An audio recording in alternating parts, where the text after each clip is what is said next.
오늘은 무너진 예배부터 다시 세우라, 무너진 예배부터 다시 세우라 라는 제목으로 말씀을 나누겠습니다. 민수기 14장의 말씀은 이스라엘 백성들이 가나안 땅 입성을 앞두고 하나님 앞에 믿음으로 철저히 실패한 이야기가 나옵니다. 우리가 잘 아는 가나안 땅을 12명의 정탐꾼들이 40일 동안 가나안 땅에 대해서 구석구석 정탐하고 돌아오죠. 그리고 난 다음에 10명의 정탐꾼들이 보고를 하는데 아주 부정적인 보고를 합니다. 여러분, 그들이 가서 보니까 성읍은 정말 튼튼하고 크게 잘 되어 있습니다. 더군다나 거기에 사는 사람들은 기골이 장대하고 거인들입니다. 여러분, 그런데 그렇게 가서 가나안 땅을 보니까 도저히 우리가 이들과 싸워서 이 가나안 땅을 점령하고 들어가 산다는 것이 불가능하게 보였습니다. 그래서 이들이 돌아와서 10명의 정탐꾼들이 그들이 보고 느낀 것을 보고하죠. 도저히 우리가 들어가서 저들과 싸워 이길 수가 없다. 이 부정적인 보고를 받았던 이스라엘 백성들이 그들의 보고를 그대로 믿습니다. 그리고 하나님에 대해서 원망하지요. 차라리 애굽으로 돌아가자. 차라리 광야에서 죽었으면 훨씬 더 나았겠다. 각자의 생각, 각자의 감정들을 고스란히 다 드러내면서 하나님을 원망합니다. 여러분, 생각해 보십시오. 지난 40년 동안 하나님께서 그들을 어떻게 인도해 주셨습니까? 매일 기적을 베풀어 주셨습니다. 아침에 눈을 뜨면 하나님께서 한결같이 약속의 말씀처럼 만나를 내리시고 고기가 먹고 싶다 그러면 메추라기를 보내셔서 그들이 고기를 먹게 하셨습니다. 물이 필요할 때마다 반석에서 물이 나게 하셔서 안반수 최고의 물을 먹게 하셨습니다. 낮에는 떠올까 봐 구름 기둥으로 200만이 넘는 사람들을 보호하셨습니다. 밤이면 추울까 봐 하나님께서 구름 기둥으로 그들을 따뜻하게 지켜주셨습니다. 여러분, 그들은 40년 동안 매일 하나님의 살아계심을 보았습니다. 하나님의 돌보심을 그들을 직접 경험하고 살았습니다. 여러분, 그런데 그들이 하나님을 믿지 못합니다. 그래서 결국 출애굽 1세대들은, 그러니까 애굽에서 나올 때 여러분 20세 이상의 출애굽 1세대들은 결국 가나안 땅에 들어갈 수 없는 벌을 받죠. 딱 두 사람, 여호수아와 갈렙. 이들은 가나안 땅을 정탐하고 돌아와서 부정적인 보고가 아니라 하나님이 우리 가운데 약속하신 진짜 젖과 꿀이 흐르는 땅이다. 저들은 우리의 밥이다. 그렇게 보고하지요. 그래서 그들을 제외한 출애굽 1세대들은 가나안 땅에 들어가지 못하고 다 광야에서 죽게 되어집니다. 여러분, 그런데 이렇게 40년 동안 하나님께서 매일 입히고 먹여주시고 지켜주시고 돌보아 주셨는데 하나님을 믿지 못하고 하나님에 대해서 원망을 쏟아내고 심지어 여러분 14장 마지막 말씀의 부분에 가서 보면 자신들이 이 가나안 땅을 점령해 보겠다고 첫 전투를 벌이러 들어갔다가 처참하게 패배하고 쫓겨 나오는 장면이 기록되어지는 것을 봅니다. 여러분, 이렇듯 민수기 14장은 이스라엘 백성들이 하나님 앞에 믿음의 실패를 통해서 하나님께 버림을 받는 것들을 보게 됩니다. 그래서 그들이 광야에서 죽게 되는 거지요. 여러분, 그런데 오늘 15장 1절의 말씀은 하나님께서 이스라엘 백성들을 버리지 않았다라는 것을 보여줍니다. 1절에 이렇게 말합니다. 여호와께서 모세에게 말씀하여 이르시되, 그러면서 2절에 이어서 이렇게 말합니다. 너희가 내가 주어 살게 할 땅에 들어가서. 여러분, 지금 출애굽 1세대들은 하나님께서 너희들 가나안 땅에 못 들어간다라고 이야기했습니다. 그런데 15장을 시작하면서 하나님이 뭐라고 말하냐면 내가 주어서 살게 할 그 땅에 들어가서 라고 말합니다. 그런데 누구에게 주겠다는 거예요? 너희에게 내가 주어서 들어가서 살게 할 땅, 이렇게 소개를 합니다. 여러분 출애굽 1세대들에게는 저 가나안 땅 너희들 못 들어간다. 너희들 광야에 다 죽는다라고 선포했습니다. 그런데 하나님께서 오늘 15장의 말씀을 시작하면서 내가 너희들에게 줄 땅, 저 가나안 땅에 들어가 너희들이 살게 하겠다라고 말씀하신다는 거지요. 여러분 생각해 보십시오. 이스라엘 백성들은 결코 가나안 땅에 들어가서 살 만한 믿음의 사람들이 되지 못합니다. 여러분 더 기적들을 날마다 경험했던 출애굽 1세대들이 여러분 이렇게 하나님을 향해서 불신을 가졌다 그러면 그들의 자녀들이었던 출애굽 1.5세대들, 광야 1세대들, 여러분 이들의 믿음이 얼마나 좋았겠습니까? 여러분 부모보다 결코 믿음이 좋을 수가 없습니다. 여러분 그런데 하나님께서 뭐라고 말하냐면 너희가 내가 주어 살 그 땅에 들어가서라고 이야기를 시작합니다. 여러분 그래서 오늘 말씀은 하나님께서 출애굽 1.5세들, 그러니까 출애굽을 할 당시 20세 이하의 사람들, 여러분 그들은 벌써 최소한 여러분 40세 이상은 넘었겠지요. 이들과 광야에서 태어났던 광야 1세대들에게 뭐라고 말하냐면 내가 너희들에게 저 가나안 땅을 들어갈 수 있도록 하겠다라고 말씀하시는 겁니다. 여러분 이게 하나님의 은혜입니다. 이스라엘 백성들은 가나안 땅에 들어갈 만한 자격이 하나도 없습니다. 그런데 여러분 하나님은 그들에게 뭐라고 말하냐면 내가 너희들에게 저 가나안 땅을 주겠다라고 말씀하십니다. 여러분 이스라엘 백성들은 믿음의 철저하게 실패했지만 하나님의 약속은 여전히 실패하지 않았습니다. 이스라엘의 믿음은 흔들렸지만 하나님의 신실하심은 조금도 흔들리지 않고 있습니다. 출애굽 1세대들은 광야에서 그들의 인생이 끝나버렸지만 하나님이 그들을 향한 계획은 끝나지 않고 계속된다고 말씀합니다. 하나님께서 새로운 세대를 세우십니다. 그리고 그들에게 다시 하나님께서 가르치기 시작합니다. 여러분 성경을 보면 하나님은 교육하시는 하나님이십니다. 이스라엘 백성들이 430년 동안 노예 생활을 하고 출애굽을 하고 그들이 시내산에 이르렀을 때 하나님께서는 이 시내산에서 1년여 동안 이스라엘 백성들을 가르칩니다. 너희들이 가나안 땅에 들어가서 하나님의 백성으로 어떻게 살아야 하는지, 어떻게 예배해야 되는지 그들에 대해서 하나님께서 하나하나 1년 동안 교육하십니다. 여러분 430년 동안 애굽에 살았지만 바로는 여러분 교육하지 않았습니다. 바로는 일만 시켰습니다. 바로가 다스렸던 이 애굽이라는 세상은 교육도 없었고 안식일도 없었습니다. 그러나 하나님이 다스리는 세상은 교육이 있고 안식이 있습니다. 여러분 이것이 얼마나 복된 일인지 잘 알아야 합니다. 여러분 사람에게 힘이 있다는 것, 여러분 사람에게 배울 수 있는 기회가 있다는 것, 이것처럼 큰 복이 없습니다. 여러분 하나님은 항상 우리에게 가르치시는 하나님입니다. 여러분 그래서 교회를 한자로 보면 가르칠 교회, 교자에다가 모일합니다. 그러니까 교회는 여러분 그냥 단순하게 모이는 곳이 아니라 가르치고 가르침을 받고 하기 위해서 모이는 장소라는 거예요. 여러분 저희 교회는 아쉽게 이렇게 많은 가르침이 있는 교회는 아닙니다. 여러분 이제 저희 교회가 많은 가르침들이 시작이 될 겁니다. 저희가 가정교회를 하려고 그러면 가정교회가 뭔지부터 시작해서 왜 우리가 가정교회를 해야 되는지, 가정교회를 하게 되어지면 어떤 일들이 일어날 것인지, 이런 것들을 우리들이 말씀을 통해서 하나하나 가르칠 겁니다. 여러분 사람은 배워야 한다는 것을 모르는 사람은 없습니다. 여러분 내가 못 배워도 우리 자식만큼은 가르치려고 부모님들이 밤낮 가리지 않고 일하지 않습니까? 왜요? 가르침을 받는다는 것, 교육을 받을 수 있다는 것은 크나큰 복이기 때문에 그렇습니다. 여러분 그런데 놀라운 것은 뭐냐면 여러분 사람은 의외로 가르침을 받는 것을 매우 싫어한다는 겁니다. 우리가 우리 아이들을 키워보면 알잖아요.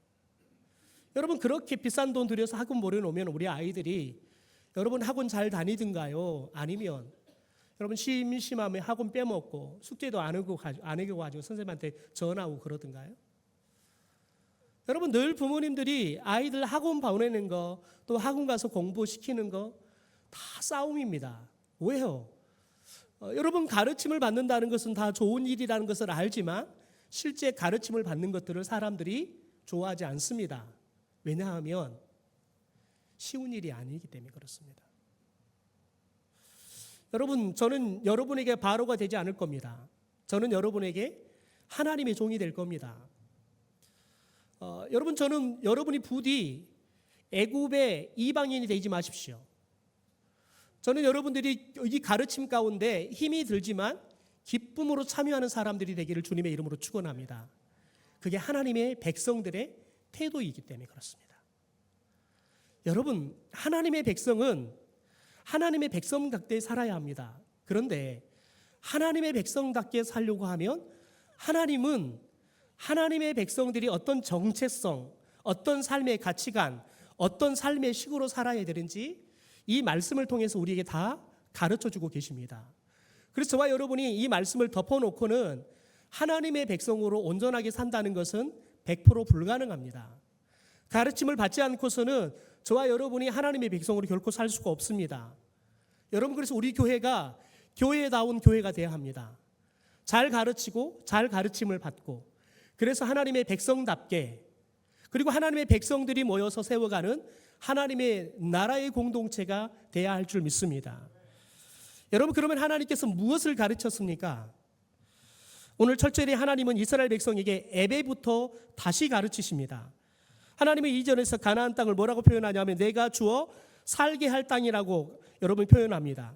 가나안 땅은 이스라엘 백성들이 그들이 가서 쟁취할 땅이 아니라 하나님께서 주시는 땅이라는 거예요. 여러분, 이게 애배자가 가져야 할 기본적인 삶의 원리입니다. 여러분 18절도 보십시오. 내가 인도하는 땅에 들어가거든 말합니다. 여러분, 가나안 땅은 이스라엘 백성들이 그들이 스스로 들어가는 게 아니라 하나님이 인도해 주셔서 들어가게 하시는 곳이에요. 여러분 생각해 보십시오. 저와 여러분이 이 땅에 산다는 것, 저와 여러분이 예수를 믿고 산다는 것, 저와 여러분이 오늘 이 교회에 와서 예배 드린다는 것, 여러분 우리들이 마치 하는 것처럼 보이지만 아닙니다. 여러분이 대한민국에 태어나려고 계획하고 태어나신 분 계십니까? 한번 생각해 보십시오. 속으로 답해 보십시오. 여러분 중에 내가 대한민국의 이 구이 지역에 태어나고 아니면 이 구이 지역에 시집 가야겠다 생각하시고 시집 오신 분 계십니까? 아마 단 한 분도 없을 겁니다. 저도 이 구암교회 와서 담임 목회를 할 거라는 것은 꿈에도 꾸본 적이 없습니다. 여러분, 하나님의 전적인 인도하심입니다. 저와 여러분이 예수를 믿는 것, 여러분 하나님의 전적인 인도하심과 하나님의 전적인 은혜입니다. 그게 없으면 여러분 우리는 결코 교회에 올 수도 없고 예배 드릴 수도 없습니다. 여러분 기억해야 합니다. 여러분, 하나님께서 이스라엘 백성들에게 뭐라고 말하냐면 내가 너희들을 가나안 땅에 들어가게 할 거다. 먼저 이것을 기억하라는 거예요. 왜요? 이스라엘 백성들이 가나안 땅에 입성하는 걸 실패한 이유, 특별히 출애굽 1세들이 날마다 하나님의 기적을 경험하고도 이 가나안 땅에 들어가려고 그렇게 40년 동안 달려와 놓고 이 가나안 땅에 들어가지 못하는 실패의 인생이 된 건 뭐냐면 하나님을 빼버리고 자신들이 스스로 가나안 땅에 들어간다고 생각했기 때문에 실패한 겁니다. 여러분, 10명의 정탐꾼은 가나안 땅을 보면서 하나님을 보지 않았습니다. 성벽을 보았습니다. 거인을 보았습니다. 동시에 그들의 힘에 비해서 자신들의 힘이 어떠한지를 보았습니다. 여러분, 그래서 그들이 말합니다. 우리는 저들을 이길 수가 없다. 우리는 저들 앞에 메뚜기에 지나지 않다. 우리는 저 가나안 땅 못 들어간다. 그러나 여호수아와 갈렙은 달랐습니다. 똑같이 가나안 땅의 성벽을 보았습니다. 똑같이 가나안 땅의 거인들을 보았습니다. 여러분, 그런데 그들은 그곳에 하나님의 약속의 말씀을 보았습니다. 하나님이 젖과 꿀이 흐르는 땅이라 그랬는데 정말 하나님의 약속대로 젖과 꿀이 흐르는 땅이구나라는 것을 보았습니다. 더 중요한 건 그들은 여러분 거인을 보았지만 그 거인을 통해서 하나님을 보았습니다. 그래서 그들이 말합니다. 그들은 우리의 밥이다. 여러분 똑같이 보지만 10명의 정탐꾼들은 우리는 저들 앞에 메뚜기다 말합니다. 여러분 그런데 여호수아와 갈렙은 그들을 보면서 하나님을 봅니다. 그러니까 뭐라고 말하냐면 저들은 하나님 앞에 밥에 지나지 않다는 거예요. 하나님은 저들을 우리에게 밥으로 주셨다는 거예요. 여러분 지금 무엇이 다릅니까? 하나님을 바라보는 시선이 다른 겁니다. 사랑하는 여러분, 우리의 인생도 마찬가지입니다. 우리가 믿음으로 산다 그래서 우리의 인생 가운데 문제가 없는 인생은 결코 살 수 없습니다. 우리가 하나님을 잘 믿으면 문제가 없을까요? 아닙니다. 똑같은 문제를 겪습니다. 여러분 그런데 문제를 보면서도 하나님을 보는 인생이 믿음의 인생입니다. 여러분 우리가 교회를 다니지만 문제를 만나면 하나님이 보이는 게 아니라 문제만 보이면 여러분 그 사람은 교인이지 교회를 다니는 교인이지 하나님의 나라의 백성인 성도는 아닌 겁니다. 여러분 그런데 하나님께서는 실패한 이스라엘 백성들에게 다시 가르치시면서 첫 번째 내용이 뭐냐면 예배를 말씀합니다. 3절을 보십시오. 여호와께서 하제나 번제나 소원제를 갚는 제사나 낙헌제나 정한 절기에 소나 양을 여호와께 향기롭게 드릴 때라고 말합니다. 여러분 가나안 땅에 들어가면서 무엇부터 하라고 지금 말씀하는 겁니까? 예배 드리라는 겁니다. 왜 그렇습니까? 가나안에 입성하는 목적이 하나님께서는 그들이 하나님을 예배하는 하나님의 백성이 되게 하기 위해서 가나안 땅으로 인도하기 때문에 그렇습니다. 출애굽의 목적도 마찬가지입니다. 하나님께서 모세를 통해서 바로에게 뭐라고 말하냐면 출애굽기 5장 1절에 내 백성을 보내라. 그러면 그들이 광야에서 내 앞에 절기를 지킬 거다. 절기 때마다 하나님을 예배하잖아요. 그러니까 예배를 드릴 것이다 라고 이야기를 하는 겁니다. 하나님께서 이스라엘을 애굽에서 꺼낸 이유가 뭐라는 겁니까? 그들을 노예 생활에서 자유케 하는 것도 있지만 궁극적인 것은 그들이 하나님의 백성으로 하나님을 믿고 하나님을 예배하는 삶을 살게 하는 게 목적이라는 겁니다. 하나님이 우리를 구원하신 목적이 뭡니까? 하나님을 예배하기 위해서 구원하셨습니다. 여러분 교회가 존재하는 목적이 뭡니까? 하나님을 예배하기 위해서 존재합니다. 여러분 그래서 우리 교회는 그게 안 붙어 있는데 원래는 여러분이 이 건물의 입구에 들어가면 대다수의 교회는 뭐라고 했냐면 우리 교회 이름을 한다면 구암교회 예배당 이렇게 이야기합니다. 여기를 교회라고 말하는 게 아니라 구암교회가 예배 드리는 장소다라고 말하는 겁니다. 다시 말해서 교회는 왜 존재하느냐? 하나님께 예배하기 위해 존재한다라는 것들을 여러분 건물의 이름에도 명확하게 표기를 하고 있는 겁니다. 여러분 우리 인생에서 가장 중요한 목적이 뭐냐? 하나님을 예배하는 겁니다. 여러분 이 사실을 우리 교회에 한번 적용해 볼까요? 하나님이 우리 교회에 저 새 예배당을 주실까요?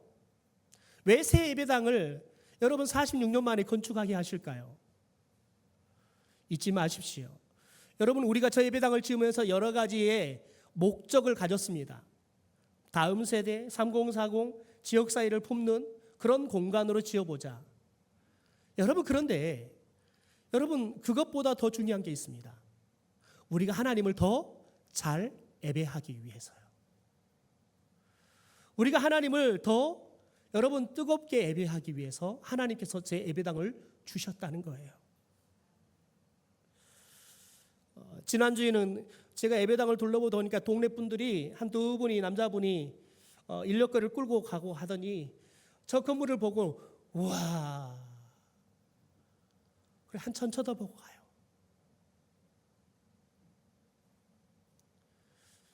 여러분 그들이 보기에도 규모가 꽤 크다라는 생각이 든 거예요. 그러니까 여러분 우와 하고 가더라고요. 여러분 그런데 여러분 우리가 저 건물을 보고 우아할 게 아니라 여러분 저와 여러분이 저 예배를 통해서 하나님을 예배할 때 하나님이 우리를 예배하는 우리의 모습을 보고 우아하셔야 돼요. 그게 하나님이 저와 여러분 가운데, 우리 교회 가운데 저 예배당을 주신 이유이기 때문에 그렇습니다. 여러분 잘 기억하십시오. 하나님께서 저 예배당을 주시는 것은 여러분, 저와 여러분에게 건물보다 먼저 예배를 세워라 지금 말하는 겁니다. 왜요? 저것은 우리가 하나님을 더 뜨겁게 예배해야 하기 때문에 그렇습니다. 여러분, 시설이 세워져 가는 것보다 먼저 우리가 예배자를 세우는 것이 중요합니다. 공간을 준비하기 전에 우리가 예배자의 마음을 준비해야 되는 겁니다. 그러므로 사랑하는 성도 여러분, 새 예배당을 준비하면서 우리가 회복해야 할 것은 다시 예배의 열정을 회복해야 될 줄 믿습니다. 예배자의 마음을 회복해야 될 줄 믿습니다. 아멘 좀 해보십시오. 다 주무시고 계십니까? 그건 아멘 안 하셔야 됩니다. 둘째로 하나님께서 가르치시는 예배의 본질은 뭐냐면 하나님께 드리는 겁니다. 여러분, 그렇다면 우리는 질문이 생깁니다. 어떻게 예배해야 합니까? 오늘 본문에 번제, 하제, 소제, 전제 여러 가지 제사의 내용이 나옵니다. 그런데 우리가 여기서 조심해야 합니다. 여러분, 구약시대의 제사의 형식을 오늘 그대로 가져와서 예배해라 라는 말이 아니라는 겁니다. 여러분, 예배의 형식은 시대에 따라 문화에 따라 늘 달라집니다.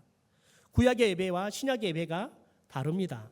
16세기 예배와 19세기 예배와 21세기 예배는 다릅니다. 그 시대마다 문화의 옷을 입고 예배의 형태는 달라져 왔습니다. 가끔 그렇게 질문하신 분이 계십니다. 왜 우리 교회는 전통 예배의 순서 중에 빼먹는 게 많습니까? 여러분, 진짜 전통 예배를 드리고 싶습니까? 그렇다면 여러분, 민수기 15장과 레위기에 나오는 여러분 그 예배를 드려야 돼요. 그게 전통 예배예요. 하나님이 주신 거예요. 여러분이 말하는 전통 예배가 무엇인지 아십니까? 19세기 미국 선교사들이 우리나라에 들어와서 우리나라의 교회 가운데 줬던 예배의 형식입니다. 여러분, 왜 미국 선교사들이 우리나라에 들어와서 이런 예배를 드리게 했을까요? 왜냐하면 19세기에 미국 교회들이 그렇게 예배 드렸기 때문에 그렇습니다. 여러분, 그런데 지금 미국 교회를 가보십시오. 그렇게 예배 드리는 교회 단 한 교회도 없습니다.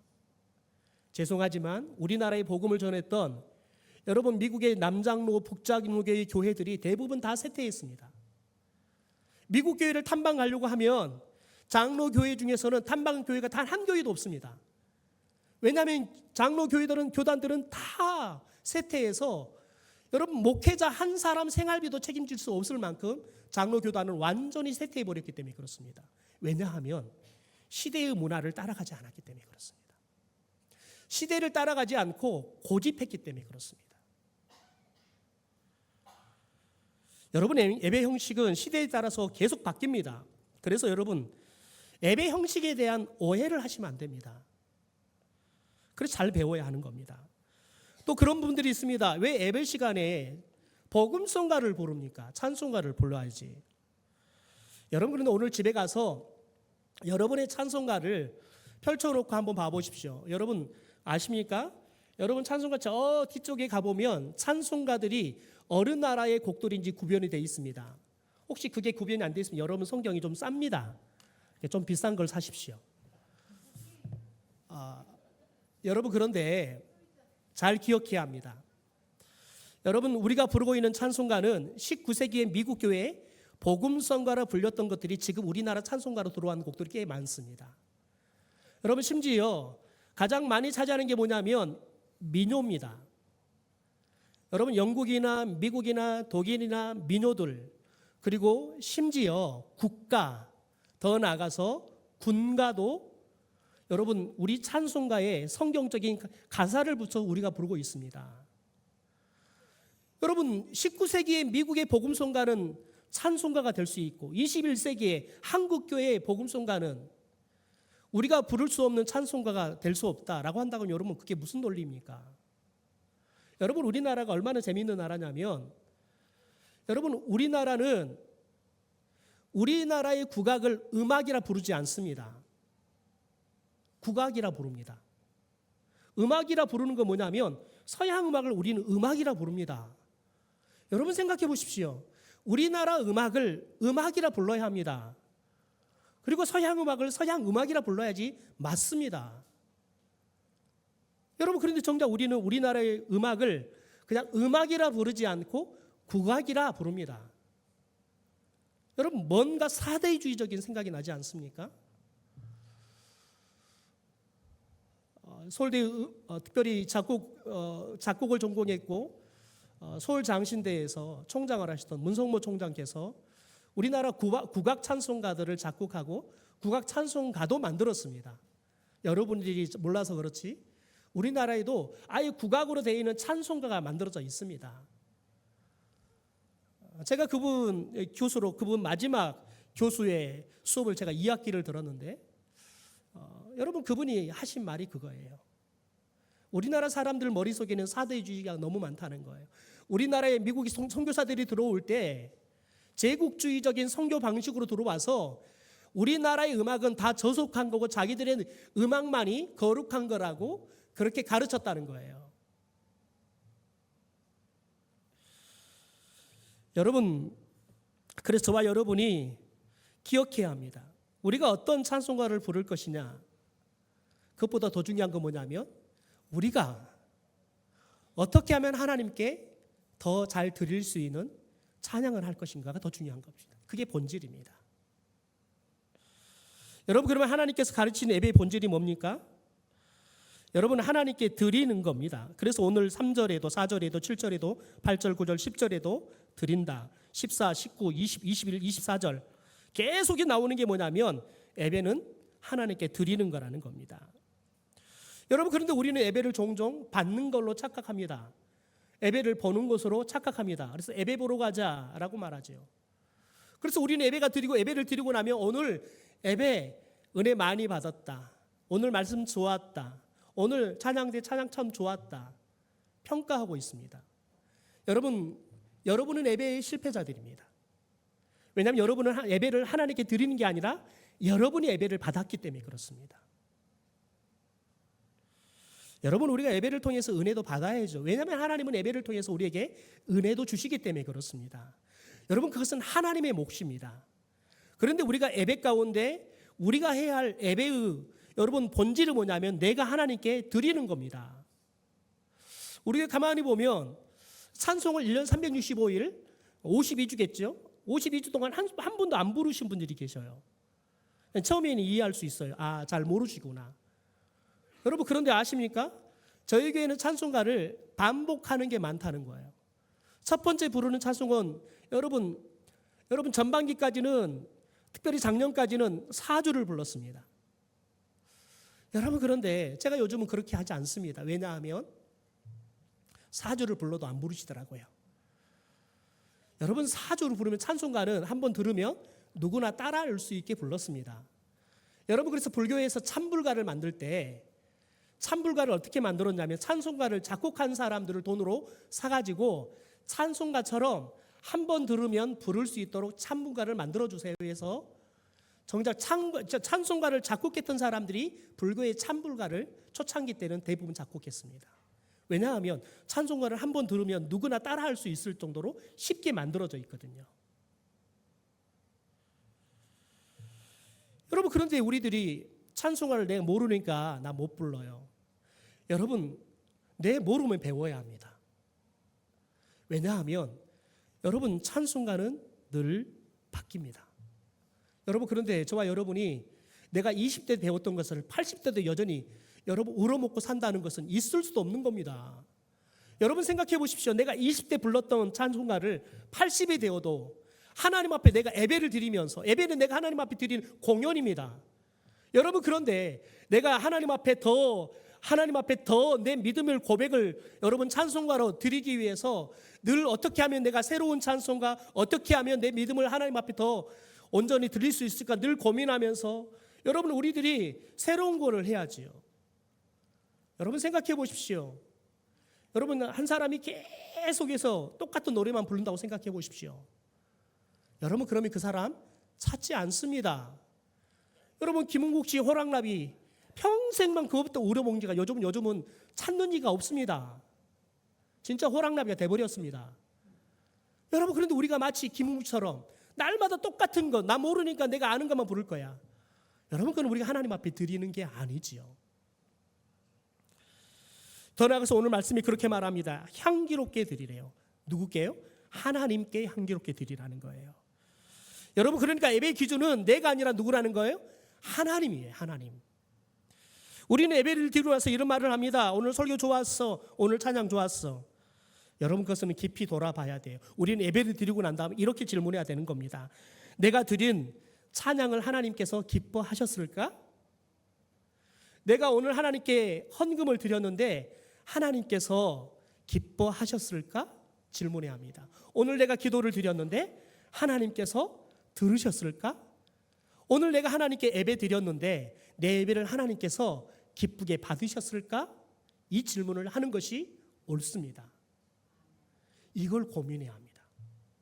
여러분, 이걸 고민하면 다른 게 다 해결됩니다.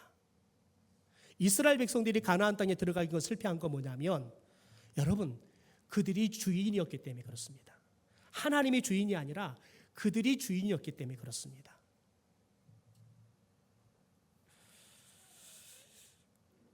여러분, 예배에서 가장 어려운 게 뭐냐면 내 것을 하나님께 드리는 거예요.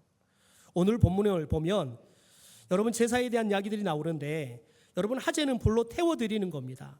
부어 드리고요, 갈아서 드리고요. 여러분 생각해 보시죠. 불로 태워 버리면 없어져 버립니다. 여러분, 갈아 버리면 모양이 다 사라져 버립니다. 여러분, 붓고 나면 없어집니다. 여러분, 하나님께 드리는 것은 여러분 드리고 나면 내게 없습니다. 여러분, 하나님께 드린다는 건 뭐냐면 더 이상 내게 아니라는 거예요. 제 예배당 이제 들어가야 돼서 강단부터 시작해서 다 지금 견적도 받고 항목도 한데 굉장히 많아요. 이 강대상은 왜 이렇게 비싸든지. 그런데 많은 목사님들이, 교인들이 헌물할 수 있도록 목록도를 공개하고 성도들이 헌물할 수 있도록 한번 해봐. 그렇게 대부분 교회들이 그런 식으로 하더라고요. 여러분, 그런데 교회들이 한결같이 고민은 뭐냐면, 내가 강대상을 헌물했어. 여러분, 어떤 교회를 가져보니까 저 피아노에가 누구 증 이렇게 붙여 있더라고요. 여러분, 그건 하나님께 드린 게 아니라요, 여전히 내 거예요. 여러분, 이걸 드리고 나면 이 강대상도 여러분 시대에 따라 이미 크리스탈이 이미 한물 가서 요즘은 다시 또 목재로 돌아왔습니다. 원목으로 다 돌아왔습니다. 저희도 예배당을 지으면 원목으로 할 겁니다. 여러분, 그런데 바뀌어요. 그런데 강대상을 없앨 수가 없는 거예요. 왜냐하면 이 강대상을 헌물했던 분이 내 눈에 흙이 들어갈 때까지는 이거 못 치워. 그렇게 말하신 분이 계시니까 그러는 거예요. 여러분, 그래서 우리가 하나님께 드린다는 것은 매우 어려워요. 우리가 말은 하나님께 드렸어요. 그런데요, 여러분, 이게 갑자기 없어졌다 하면요, 서운해요. 그게 사람의 마음이니까요. 여러분, 그런데 기억하셔야 돼요. 여러분, 예배는 하나님께 드리는 거예요. 여러분, 손장훈 목사님이 자신의 두 아들을 죽인, 여러분, 그 사람을 자신의 양자로 품었습니다. 그런데 생각해 보십시오. 자신의 아들을 죽인, 두 아들을 죽인 사람에 대한 원한이 없을까요? 상처가 없을까요? 분노의 감정이 없을까요? 여러분, 양자로 삼을 수 있었던 건 뭐냐면, 손장훈 목사님은 진짜 하나님 앞에 예배를 드렸기 때문에 그렇습니다. 아들들을 하나님 앞에 제물로 드렸기 때문에 그렇습니다. 그러니까 자신의 상한 마음, 자신의 여러분 그 분노의 마음들, 원한들도 하나님 앞에 다 드려버린 겁니다. 더 이상 내게 아니라 하나님께 드려버리니까요, 자신의 아들을 죽였던 그 사람을 양자로 품을 수 있는 겁니다. 가족들이 어떻게 그럴 수 있냐고, 생각이 있냐고 반대하고 여러분 비난해도 하나님 앞에 온전히 드려버리니까요. 두 아들 하나님 앞에 온전히 드리니까요, 양자를 삼을 수 있는 거예요. 여러분이 우리가 하나님 앞에 온전히 예배하잖아요. 그러면 우리의 삶은 심플해집니다. 고민이 없습니다. 왜요? 하나님이 주신 걸 붙잡고 살 수 있으니까요. 마지막 세 번째로, 하나님은 예배자를 말씀을 기억하고 순종하는 사람으로 세우십니다. 여러분, 15절 우리가 읽지 않았지만 뒤쪽 39절에 보면 뭐라고 말을 하냐면, 너희는 그 수를 보고 여호와의 모든 계명을 기억하여 준행하고라고 말합니다. 여러분, 이스라엘 백성이 옷단에 다 수를 달았습니다. 그런데 왜 수를 달아주셨냐면 너희들이 이 수를 볼 때마다 하나님의 말씀을 기억하라는 거예요. 왜 기억하느냐? 기억하고 기억한 말씀을 그대로 순종하며 살아라는 거예요. 여러분, 하나님께서는 이스라엘 백성들에게 말씀을 잊어버리지 않도록 여러분 옷에 수를 달아줘요. 왜요? 사람은 망각의 동물이라는 것을 아셨기 때문에 그렇습니다. 여러분, 사람은 받은 은혜도 잊어버립니다. 여러분, 기도해놓고도 하나님께서 응답했는지 안 했는지도 모릅니다. 왜요? 내가 뭘 기도했는데 잊어버리기 때문에 그렇습니다. 여러분, 오늘 설교를 듣고 나가지만 말씀 다 잊어먹고 가실 겁니다. 이따가 한번 나가시면서 밥 먹기 전에 권사님 오늘 말씀 제목이 뭐야? 물어보세요. 아마 밥에 정신이 팔려서 다 까먹어 버렸을 겁니다. 여러분, 그런데 하나님은 오늘 옷수를 달아주면서 말씀을 기억하래요. 그리고 준행하래요. 여러분, 오늘 우리에게 무엇이 말씀을 기억하게 하는, 순종하게 하는 옷단의 술입니까? 여러분, 하나님 우리에게 이 성경을 주셨습니다. 우리 교회는 매일 생명의 삶 가지고 큐티를 합니다. 공동체 성경 읽기를 합니다. 여러분, 우리들이 이것을 왜 하냐면 우리 옷단의 술 같은 거예요. 그걸 볼 때마다 우리가 하나님의 말씀을 기억하는 겁니다. 그리고 그 말씀대로 살려고 하는 겁니다. 그것 때문에 하는 겁니다. 가정예배를 왜 드립니까? 가정예배가 우리 옷단의 술입니다. 우리가 가정 안에서 말씀을 기억하고 그 말씀대로 지켜 살려고 하기 때문에 그렇습니다. 여러분, 내 자녀를 노엽게 하지 말아라 이 말씀만 기억해도 여러분, 엄마가 자식한테 야, 네 공부 안 했냐 이 잔소리 안 합니다. 내 부모에게 공경해, 내 부모를 공경하라 이 말씀만 기억해도 자녀가 엄마한테 대들고 여러분 문 꽉 닫고 안 갑니다. 말씀을 기억 못하니까 그렇습니다. 여러분, 우리가 말씀을 제일 지키지 않는 곳이 가정입니다. 부부 사이입니다. 왜요? 그 사이에 하나님이 없습니다. 말씀이 없습니다. 말씀이 기억나지 않습니다. 오직 뭐만 기억나냐면 과거에 나에게 잘못했던 내 마음을 소원하게 했던 것들만 기억납니다. 그러니까 여러분, 싸움하면 과거의 일들이 그것만 여러분 줄줄줄 다 나오잖아요. 연애할 때까지 다 나오잖아요. 30년 전 이야기가 다 나오잖아요. 여러분, 둘이 싸우다 집안 싸움이 되잖아요. 왜요? 여러분, 그런 것은 기억 잘합니다. 그런데 그 순간 여러분 하나님의 말씀만 기억한다 그러면 싸울 일 없습니다. 그래서 하나님께서 수를 달아라는 거예요. 여러분, 기억하셔야 합니다. 하나님은 우리가 새 예배당에 들어가기 전에 오늘 우리를 다시 가르치십니다. 너희들이 예배부터 다시 배우라는 거예요. 너희들이 온전한 예배자로 다시 세워지라는 거예요. 여러분, 예배 시간에 찬양할 때 찬양단이 예배하지만 이 찬양단은 여러분이 하나님을 온전히 찬양할 수 있도록 돕는 사람들이에요. 그래서 제가 멘트하지 말라 그러는 거예요. 성도들이 찬양만 집중할 수 있도록, 방해되지 않도록, 성도들이 찬양을 더 잘할 수 있도록 최소한의 멘트만 하고, 여러분, 성도들이 하나님 앞에 한 사람 한 사람이 예배를 해야 되는 거예요. 여러분, 예배는 구암교회 예배를 하나님 받지 않습니다. 여러분 한 사람 한 사람의 예배를 받는 겁니다. 여러분, 저와 여러분이 하나님 앞에 매일 예배자로 바르게 서십시오. 여러분, 저와 여러분이 매일마다 예배의 본질을 기억하십시오. 형식에 내가 아는 찬송이네 모르네 여러분 이런 계산하지 마십시오.